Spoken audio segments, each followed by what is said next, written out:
हमारे घर की परंपरा थी कि घर में किसी की भी शादी होती है तो दुल्हन पहली रात दादाजी के कमरे में गुजारेगी। ऐसा करने के एक महीने के बाद ही वह गर्भवती हो जाती थी। जब मेरी शादी हुई तो मैंने इस रिवाज को नहीं माना और अपनी पत्नी को दादाजी के कमरे में नहीं जाने दिया। लेकिन शादी के 4 साल हो गए और मेरी पत्नी का कोई बच्चा नहीं हुआ। मजबूरन एक दिन मैंने अपनी पत्नी को दादाजी के कमरे में भेजा और खुद कमरे में छुप गया।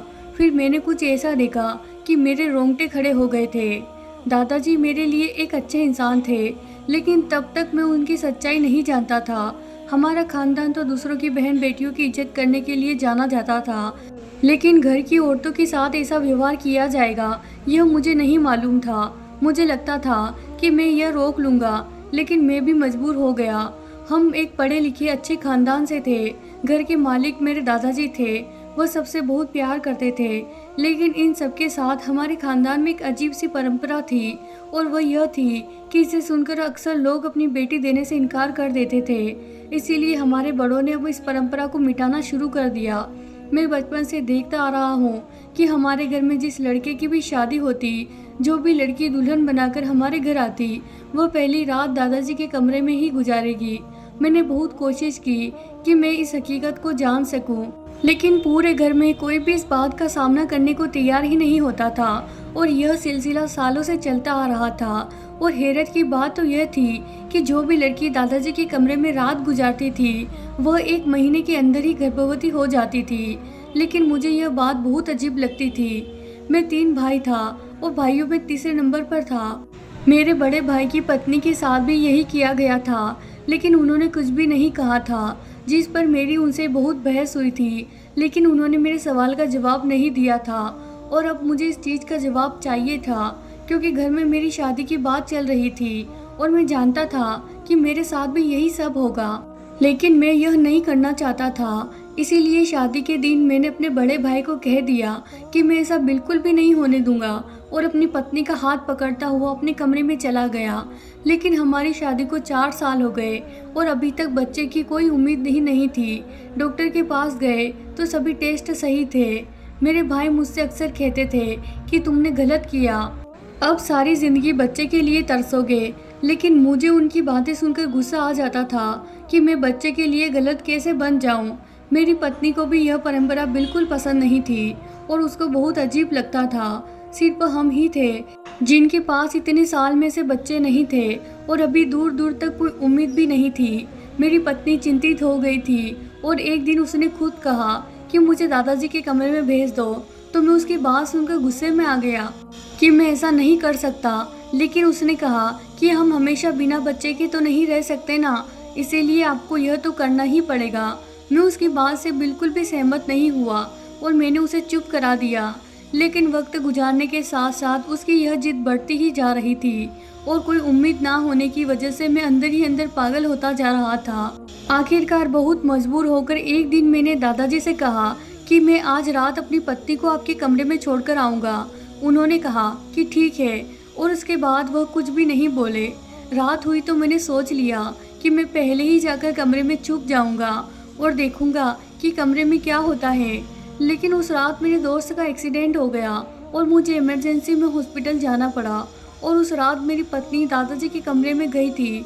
दूसरे दिन जब मैं वापस आया तो मेरी पत्नी अपने कमरे में ही थी। मैंने उससे पूछा कि रात को क्या हुआ था। उसने कहा कि मुझे तो कुछ भी नहीं मालूम कि क्या हुआ था, क्योंकि जब मैं दादाजी के कमरे में गई थी तो उन्होंने मेरे सर पर हाथ रखा और उसके बाद कुछ अजीब सी खुशबू आई और मुझे कुछ होश ही नहीं रहा था। तो जब होश आया तो मैं उनके बिस्तर पर सो रही थी और दादाजी सोफे पर बैठकर चाय पी रहे थे। उसके बाद मैं उठकर बाहर आ गई। उसकी बात सुनकर मुझे बहुत अजीब सा महसूस हुआ था। अब तो मुझे यह बात और भी गलत लगने लगी थी, लेकिन कोई भी कुछ बताने को तैयार ही नहीं था। मैंने दादाजी से भी सवाल किया, लेकिन उन्होंने मुझसे कहा कि अभी यह सही वक्त नहीं है, इसका सही वक्त आएगा तो मैं इसका जवाब तुम्हें खुद दे दूंगा। लेकिन अपनी पत्नी को खुश देखकर मैं भी चुप हो गया। फिर सच में 1 महीने के बाद मेरी पत्नी गर्भवती हो गई। अब तो मुझे अजीब सा महसूस होने लगा, लेकिन मेरी पत्नी इस बच्चे को पाकर बहुत खुश थी और उसको खुश देखकर मैं भी खुश होने लगा था। लेकिन मेरी बेचैनी खत्म नहीं हो रही थी। लेकिन मैंने अपनी पत्नी के सामने यह जाहिर नहीं होने दिया। वह वक्त मेरे लिए बहुत ही मुश्किल था। 9 महीने के बाद मेरी पत्नी ने एक लड़के को जन्म दिया। वह खुशी इतने सालों के बाद मिली थी, इसीलिए सभी बहुत ज़्यादा खुश थे। और सबसे ज़्यादा शायद मेरे दादाजी खुश थे, क्योंकि वह मुझसे बहुत प्यार करते थे। इसीलिए मेरे बच्चे की खुशी शायद उन्हें सबसे ज़्यादा थी। एक दिन मैंने चुपके से बच्चे को उठाया और अस्पताल लेकर निकल गया। वहाँ जाकर मैंने अपना और अपने बच्चे का डीएनए टेस्ट करवाया, जिसकी रिपोर्ट अगले दिन आनी थी। वो एक दिन मैंने कैसे गुजारा था मुझे ही मालूम है। मैं रिपोर्ट लेने गया तो रिपोर्ट पढ़ते हुए मेरा बीपी हाई हो गया। शायद बहुत ज़्यादा टेंशन लेने की वजह से मैं अस्पताल में ही था, इसीलिए फ़ौरन मुझे इमरजेंसी में ले जाया गया। डॉक्टर मेरे घर बताना चाहते थे, लेकिन मैंने मना कर दिया, क्योंकि अगर वह सब यहाँ आते तो टेस्ट वाली बात सबको पता चल जाती। मैं रिपोर्ट लेकर घर आ गया। मुझ में हिम्मत नहीं थी कि मैं वह खोलकर देख सकूं कि उसमें क्या है। टेस्ट तो मैंने करवा लिया था, लेकिन अब खोलकर देखने की हिम्मत नहीं हो रही थी और खुद पर गुस्सा भी आ रहा था। एक दिन मैंने उसे उठाकर अपने ऑफिस में रख दिया कि सुबह ऑफिस जाकर देख लूँगा। एक दिन मैं काम में इतना बिजी था कि मेरा ध्यान रिपोर्ट की तरफ से हट गया, और जब मैंने दोबारा से रिपोर्ट को ढूंढा तो वह मुझे मिला ही नहीं।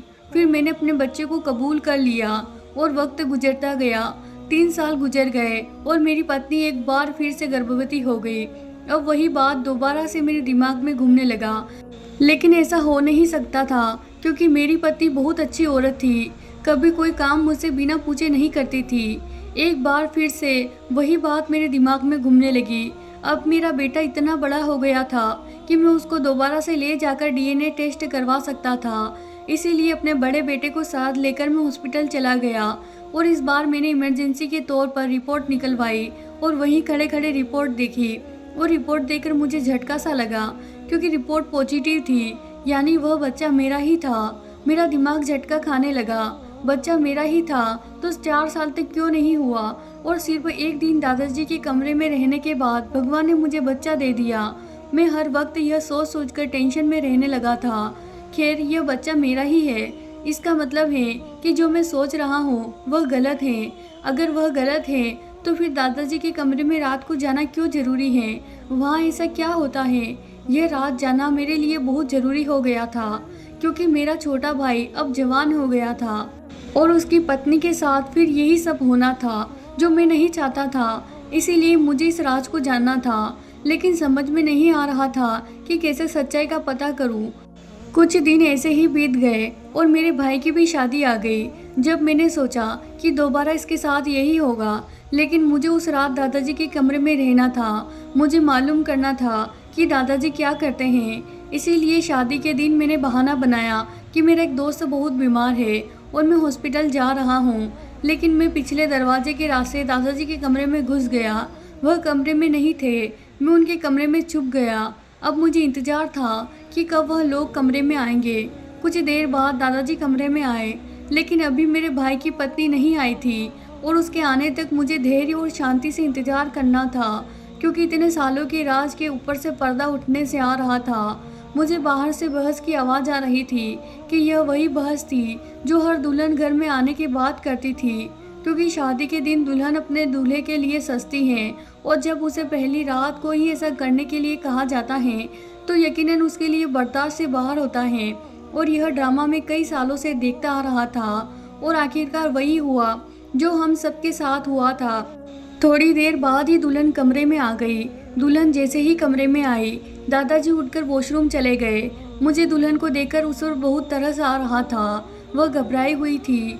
थोड़ी देर बाद दादाजी बाहर आए और उन्होंने आकर दुल्हन के सर पर हाथ रखा और कहा कि बेटा घबराओ मत, कुछ नहीं होगा। और बात करने के साथ ही दादाजी ने मैं हाथ में निकाला और उसके हाथ में रुमाल था। उन्होंने वह रुमाल उसकी नाक पर रख दिया। 1 मिनट के अंदर ही वह दुल्हन बेहोश हो गई। यहाँ तक तो मुझे पहले से ही मालूम था। मुझे इंतजार था तो इस बात का कि अब दादाजी क्या करेंगे। उन्होंने दुल्हन को आराम से बिस्तर पर लिटाया और उसके बाद जो मैंने देखा, उसने मेरे पाँव के नीचे से जमीन निकाल दी। मैं सारी रात कमरे में बैठा रहा, बड़ी मुश्किल से वक्त निकाला। सुबह के करीब दादाजी की आंख लगी तो मैं खामोशी से खिड़की के रास्ते बाहर निकल गया।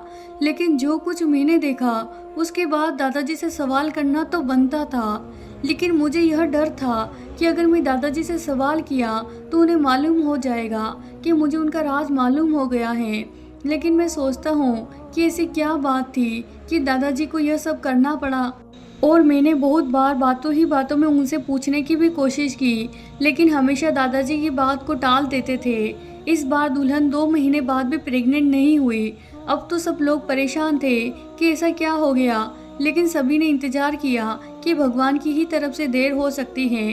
दादाजी ने कहा कि मुझे लगता है कि यह राज कोई और भी जान चुका है। सब एक दूसरे की तरफ देखने लगे। दादाजी ने कहा कि इस घर में कोई इंसान यह राज जान चुका है। अगर यह बात किसी और को मालूम ना होती तो अब तक बहू गर्भवती हो चुकी होती। यह सुनकर मुझे बहुत अजीब लगा कि दादाजी को यह कैसे मालूम हो गया कि यह राज कोई दूसरा भी जान चुका है। लेकिन मैं खामोश रहा और मैं बिल्कुल भी बात नहीं की। कुछ महीने गुजरे तो दादाजी बीमार रहने लगे। एक दिन उन्होंने हम सबको बुलाया और कहा कि मुझे सच सच बता दो कि तुम लोगों में से कौन इस रात को जान चुका है कि पहली रात दुल्हन मेरे कमरे में क्यों आती है, क्योंकि मुझे लगता है कि मैं ज़्यादा दिन जी नहीं सकूंगा। और जो भी इस राज को जान चुका है मैं उससे एक बात करना चाहता हूँ। तो मुझे लगा कि सवाल करने का यही वक्त है। मैंने कहा, दादाजी मैं जानता हूँ। दादाजी ने कहा कि बाकी सब लोग घर वाले बाहर जाए और तुम मेरे पास बैठो। मैंने सबके जाने के बाद दरवाज़ा बंद कर दिया तो दादाजी ने मुझसे कहा कि सबसे पहले तो तुम मुझे यह बताओ कि तुम यह राज कैसे जानते हो। मैंने उनको सारी सच्चाई बता दी कि मैंने छुपकर सब कुछ देखा है। उन्होंने कहा कि तुम इस राज को जान चुके हो तो अभी राज तुम्हारे पास एक अमानत है। कोई भी इस राज को नहीं जानता है। तुम मेरे मरने के बाद यह राज सारे घर वालों को इकट्ठा करके बता देना, क्योंकि मैं जानता हूँ कि सबके दिलों में मेरे खिलाफ कुछ ना कुछ गलत मौजूद है।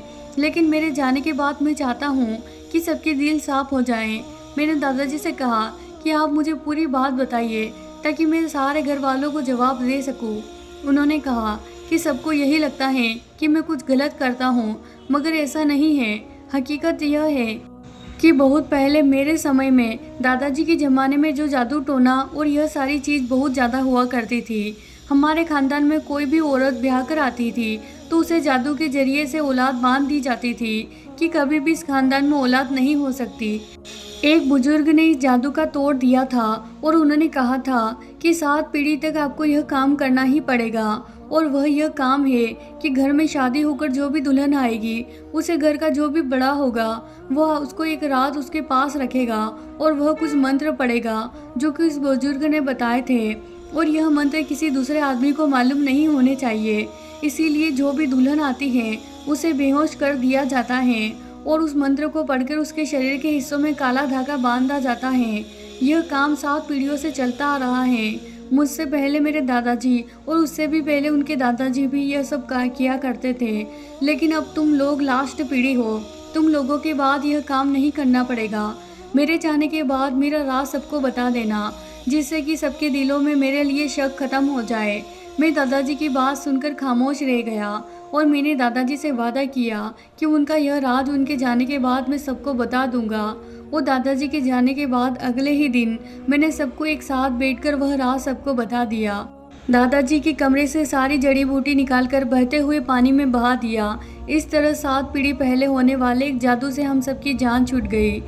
तो मेरे प्यारे दोस्तों, ये थी हमारी आज की कहानी। आपको कहानी कैसी लगी कमेंट में अपनी राय ज़रूर बताएं।